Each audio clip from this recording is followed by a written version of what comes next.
Hello, Boulder Climbing Camp attendees. This is Tim Cusick, head coach at Velocious Endurance Coaching. I'm just going to take you through this quick video about preparing for your upcoming climbing camp. Let's start with your bike.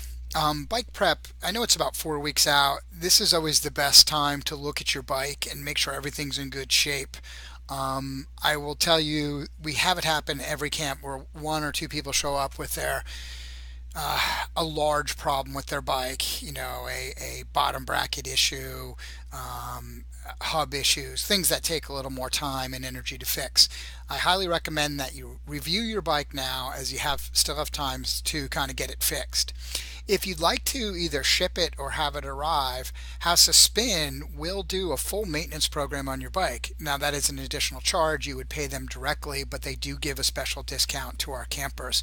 They are really a great group of mechanics and do great work on bikes. So if you want to get your bike serviced there, we can get you set up for that. Just email us and I'll put you in touch with Jeff at House of Spin. When it comes to getting your wheels and tires set up, this is usually one of the things that will impact the performance and your ride experience at camp. First off, for wheels, I would avoid deep dish. You're going to do some really long climbs, some over an hour. That means really long descents. The canyons can get a little windy, and I've just noticed people who kind of go to the deep dish approach for camps. You're going to spend some time getting blown around the road a little bit. This is a climbing camp. Going to lower dish, lighter wheels is definitely an advantage. Tires, I would avoid the ultralight race tires, the specialized turbo cottons and the Vitoras. Those tend to flat a lot at our camps. We've just seen it time and time again. Don't get me wrong, put your lighter race-ish tires on, just not your super light, super thin race tires. When it comes to support, we will have floor pumps, lubes, and tools. You don't have to travel with any of those. We'll have them available for you. Okay, when we're talking about overall prep for camp, it's easiest to walk you through the day, and then that'll allow you to get a better feeling of how the camp itself will flow. And then that, if you have questions based off that, you can feel free to ask in advance so you show up prepared. Each morning starts with a hearty breakfast. It's funny to, you are lodging on your own, so breakfast will be on your own. I highly recommend that you eat, at least 2 hours before our ride time expectation, which is 9:15. And I would highly recommend a high calorie breakfast. One of the things I see people who struggle with fatigue at camps, they're not really doing more work than they can stand. They're not eating enough food. Eating a really high calorie, high carb breakfast is super important for keeping up with your nutrition and enjoying each day at camp. Once you've gotten some breakfast into you, let's talk about how you dress. First, start with sunscreen. You are way closer to the sun at 10,000 feet. You'll get sunburn faster. Make sure you just got to have a good amount of sunscreen on. I would consider starting with arm warmers and maybe even a light vest. Boulder's an amazing, beautiful weather area, climate. You will have, great sunny, beautiful days, but the nights are a little bit cooler, so the mornings can start off a little bit cooler. So you might want to have arm warmers and a light vest. If you don't have them on, at least bring them in your bag. I'm going to get to that in the next slide. Also, one of the things I highly recommend is a light packable rain jacket. I have an example of the Castelli. I use the Hen Cappy. There's such great technology in these things. They pack up as small as a sandwich and you can keep them in your pocket. It's important because in Boulder, sometimes in the afternoons you can get showers. It's just a fact of being right there on the front range. These showers will roll in sometimes, typically they roll in around 2 to 4 o'clock. That's part of why we leave a little earlier for this camp to get ahead of them. It will happen once during the week, maybe twice, but if you're up in the mountains and you get caught in the rain, you're going to want something to get the rain off you. Again, you can store those things in the car, but my rain jacket, I carry it every day just to be safe and store other things in the car. Okay, so now that you've eaten and you're dressed, how do you get to House of Spin? I highly recommend riding your bike there. You'll notice an amazing network of bike paths. in Boulder, and most of them lead right to the House of Spin. Part of why we chose that location is it's the start of all of the kind of north side bike trails in the area. So you can always get to bikes House of Spin via the bike trails. We will give out these bags, as you can see in this image, with your name tag on it, so it's easy to find. You can see that bag has a lot of miles on it. It's been with me for a while. These bags are great. You're going to find they ride very easy. Throw them over your shoulders, ride down. That's where you put your extra stuff that you might want, on the ride. Come on, ride down to House of Spin. You take your bag, you put your bag in the SAG vehicle. Therefore, your stuff will be in the SAG car during your ride and can be gotten, at select times. You can't always get to the SAG car, but the SAG car will stop and be at locations at least once every 45 minutes, somewhere between 30 and 60 minutes so you can get what you need. Don't forget, we have pumps and lubes at the shop, so when you arrive, you can get your bike ready.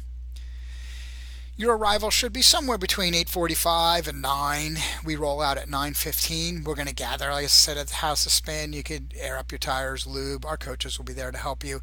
We do a riders meeting right here at the coffee bar, and then head on out. At the riders meeting, we're going to talk about what we're going to do that day and what our focuses are going to be. We roll out at 9:15 each day. All right, let's talk about the rides. The rides range anywhere from 40 to 95 miles as an estimate. I will send you the week before camp an exact list of routes with route files for you to use and information on how to load them onto your GPS devices. We'll be going out as 3 groups each day, and one of the things that we encourage is that you select the right group. We will be doing a timed power test, or if you don't have power, a timed time test on day 1 to get an understanding of people's capability so we can help match the rider groups up and use it in the educational programs and in your kind of power file review. Each day, well, at least the first 2 or 3 days, we will be doing drills and skills as probably the first 60 minutes of the ride. Part of coming to a camp is that you're learning things and that you're learning how to better prepare yourself for your bike rides.